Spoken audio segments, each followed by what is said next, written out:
Salut les amis, bienvenue sur Info Libre, la chaîne de la réinformation et de la réponse aux questions d'actu. Nous sommes aujourd'hui le mercredi 4 janvier 2022. Salutations à Christine Bianchi également, j'ai partagé 2 vidéos sur le mur de glace, très intéressant, des petites piqûres de rappel, si je peux m'exprimer ainsi.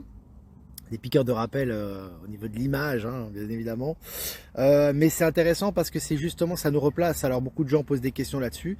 Et là, c'est là qu'il faut faire travailler votre imagination, les amis. Parce que quand depuis la naissance, on vous dit des mensonges dans les livres de géographie ou d'histoire, etc. Et qu'on les rabâche et qu'elles sont transmises aussi aux aviateurs, aux historiens, aux navigateurs, etc. Il est très difficile d'en sortir.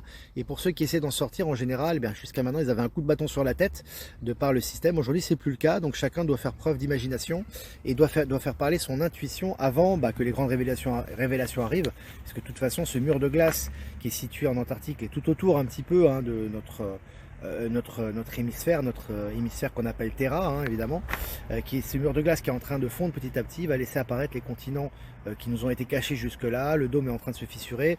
Donc tout ça est très intéressant.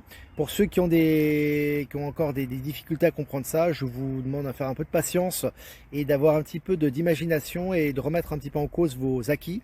Ça pourrait être utile dans les mois et les années qui vont arriver. Voilà. Beaucoup d'expéditions ont eu lieu en Antarctique et Arctique et qui n'ont jamais trouvé de mur. Alors c'est simple, on va pas en parler parce qu'on n'a pas beaucoup de temps. Fais tes recherches par rapport à ça. Il y a eu des expéditions où il y a eu des gens qui ont trouvé des choses. Je te parle par exemple de l'admiral Byrd, qui n'était pas... parce que souvent les gens disent les nazis, mais il n'y a pas que les nazis. Il y a l'admiral Byrd et puis il y a toutes ces missions secrètes, etc. Mais en tout cas au niveau officiel, il y a l'admiral Byrd qui est allé en Arctique. En Arctique, pas en Antarctique. Et il y a trouvé des éléments de l'intraterre, il a eu des contacts, il a vu des personnes, il a vu de la faune, il a vu des animaux, etc. Bon. Tu as beaucoup de gens en fait qui ont fait ces expériences, d'accord? Donc en fait, si tu veux... les gens qui vont par exemple, les aviateurs, etc., ils ont déjà la même éducation que toi, ils vont à la même école que toi, ils ont les mêmes concepts que toi, ils voient la télévision, etc. Bon. Quand on leur donne des formations, on leur dit tu vas là, tu fais ça, d'accord? Donc eux, ils vont pas défier la chronique juste pour se faire plaisir en se disant bah tiens, il faut pas aller à l'est, moi je vais y aller. Non, si tu fais ça, t'es bloqué. Tu vois, tu as des expériences, tu as pas mal notamment de choses. Par exemple, quand les gens, je pense qu'ils font le Vendée Globe ou ils font le tour du globe, ils ont un tracé qui est délimité et ils ne sortiront pas de leur tracé. Ce sont des parcours officiels. C'est pas les mecs qui prennent leur canot ou leur bateau et qui décident de traverser l'Antarctique. Je te rappelle également que pour l'Antarctique, si officiellement tu veux faire un voyage en Antarctique, il y a 1 ou 2 compagnies qui le font. Voilà, elles sont toutes centralisées, elles sont toutes sous contrôle. Je te rappelle qu'aussi en Antarctique, tu as l'armée qui est présente, tu as un barrage d'armée, etc. Et d'ailleurs, tu as des reportages, j'en ai déjà partagé là-dessus, je repartagerai, où tu as des gens d'Australie qui ont essayé de partir d'Australie pour aller en Antarctique, et ils ont été bloqués par des navires immenses et des navires qui n'étaient pas très amicaux. Donc, en fait, si tu veux, quand des officiels font le tour du monde ou vont dans l'Antarctique, ils sont toujours très encadrés, que ce soit au niveau sportif, etc. Si tu veux sortir du cadre, tu es directement bloqué. Voilà, ça c'est une réalité. Après nous, on a notre idée là-dessus. Pour moi, je suis sur la version de Christine Bianchi.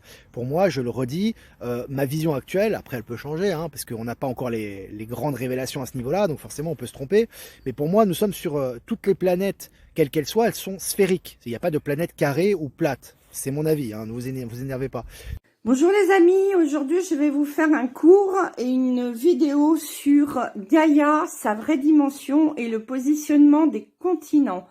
Je vous avais mis 2 posts donc concernant la photo d'Elon Musk de la NASA qui a fuité, ainsi que le logo de l'ONU dont j'ai fait le rapprochement immédiatement. Alors aujourd'hui c'est donc court, j'ai fait des photocopies et je vais vous expliquer. Voici donc la photo que je vous ai mise sur mes pages avec donc, hop, je rapproche, la photo avec le mur de glace que vous voyez très nettement ici, que je vous montre ici, voilà, tout le tour. Vous avez le soleil ici, la lune de l'autre côté. Je vous montre. L'ONU nous a tout montré. C'est à nous de comprendre.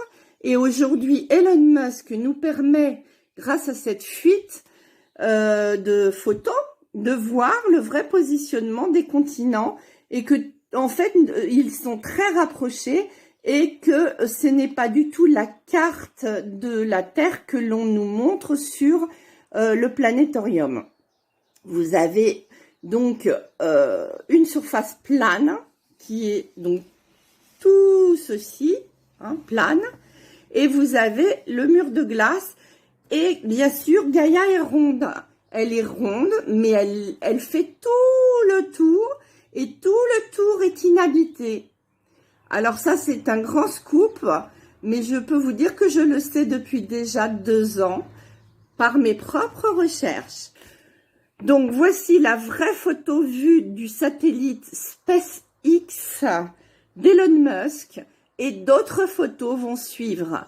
Ils sont en train de nous éveiller petit à petit pour que le choc ne soit pas trop important. Le mur de glace que vous voyez est infranchissable tant qu'il n'aura pas fondu. Or, sachez qu'avec l'augmentation des températures naturelles, le mur de glace est en train de fondre.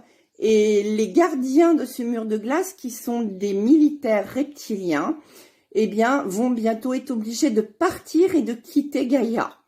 Nous aurons alors accès à l'autre partie que nous ne connaissons pas et qui est 4 fois plus grande que ce que vous apercevez. Au moins 4 fois plus grande. Hein. Moi, après, je peux me tromper aussi, mais j'ai reçu l'information 5 fois plus grand.